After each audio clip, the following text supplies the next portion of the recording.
Hello all you boys and girls, it's Michael again from Miniature Painting, part 2 of GrimGut the Vile, on with the banner and the Retchlings. There is 5 Retchlings, which you're going to see here. It's 2, that's 3, 4 and 5 Retchlings. We are just going with that one next to the banner and that one, yeah. And we start with that card green. So everything what we'll be painting painted green here is basically out of the stomach of GrimGut the Vile, and she can move on the battlefield. She can puke out and take in the Retchlings as she pleases, so that's pretty cool. On with that pot of green, which nobody knows. I still think it's Coelia green shade, but I'm really not sure anymore. So give that a good coat. And let it dry. There you go. And when you're done with that, go with a Dead Flesh dry brush. Like GrimGut, go easy. Use the very tip of the brush and not the inner of the brush, just because you will have stains then. And come on, focus. Come on, focus. There you go. See? Now you will have a really nice and cool transition. Not that grainy, harshy transition which you get when you just really push hard on the brush when dry brushing. So take it easy. Bone white. Don't dry the brush, clean the brush, and just go over it with bone white again. A little bit rougher, but you can go easy. The more you dip into the bone white, the more you will get a lighter color, because the green will be wiped out of the brush. And that's what you want.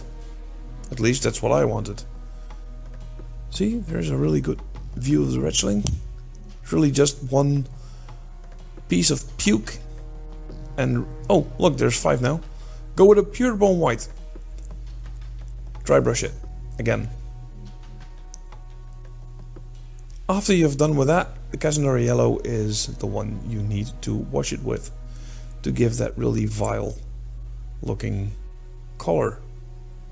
So basically the Retchlings are pieces of enemies, set in varnish to make it all glossy.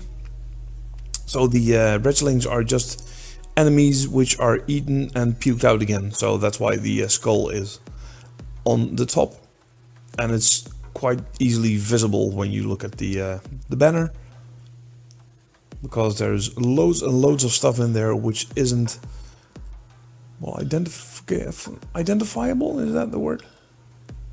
So see, nice and gooey. So basically it's old enemies, Retchlings. Pretty cool. So the Retchling is basically done. That's why we continue with the pot, or the banner, and we go with a gunmetal. Gunmetal.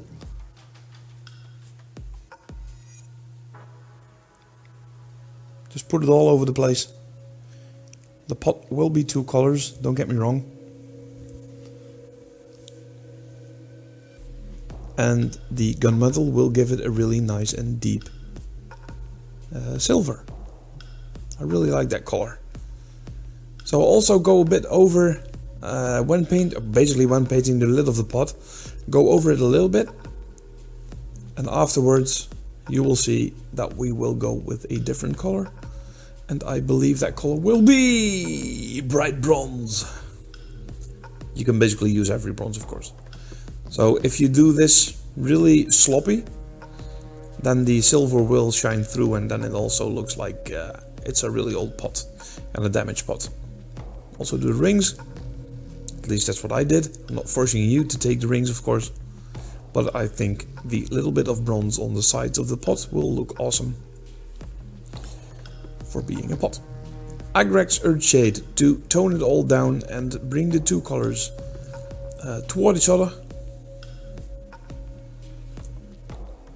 It also finishes up with a little bit more dark pot and an old worn out pot.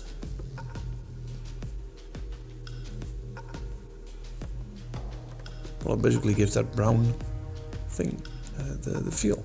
Lilac Oxide for a little bit of rusty damage, because the barf which is in the pot will really, I don't have an idea that it does any good to the pot itself. So make it worn out. After you're done with this, base it, I believe. Yeah, there you go. This is how it looks. Come on, focus again. Yoo-hoo. Yoo-hoo. And the focus is going. 1, 2, there you go. So this is how the pot looks. This is how the goo inside looks. The barf, the vomit, whatever you like to call it. It's nothing good which comes out of GrimGut. And that's also the end of the video. So thank you for watching. Hope to see you soon. May the dice be forever in your favor. And on to the next champion. Bye bye. Oh, and by the way, here's some completed shots. Yeah. See you around, guys. Thanks for watching.